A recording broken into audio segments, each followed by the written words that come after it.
నారుమడి నుంచి పంట అమ్మే వరకు రైతులకు అధికారులు అండగా ఉండాలని ఆదేశించారు పెద్దపల్లి కలెక్టర్ ముజిమ్మల్ ఖాన్. మున్సిపాలిటీ శివారులోని చందపల్లిలో పర్యటించిన కలెక్టర్ పంట పొలాల్లో వరి నాట్లు వేశారు. సాగు పద్ధతులు, పంటలో వచ్చే లాభం, సాగులో ఎదురవుతున్న ఇబ్బందులను రైతులను అడిగి తెలుసుకున్నారు. రైతులకు ఎప్పటికప్పుడు సలహాలు ఇవ్వాలని వ్యవసాయ అధికారులకు కలెక్టర్ ఆదేశాలు జారీ చేశారు. నూతన సాగు పద్ధతులను రైతులకు ఎప్పటికప్పుడు వివరించాలన్నారు. కొనుగోలు సమయంలో వరి ధాన్యం తరుగుకు గురికాకుండా చర్యలు తీసుకుంటామని రైతులకు తెలిపారు కలెక్టర్.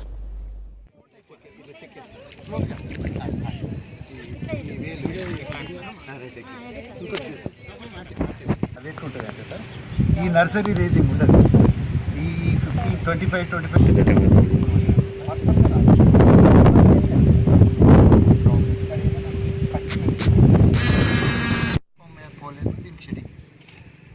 ఆర్టిఫిషియల్ రోప్ కట్టెలు పెట్టి కొడుతారు.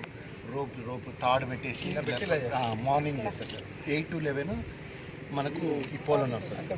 పోలన్ ఫర్టిలైజ్ అయ్యేది నీళ్ళ దగ్గర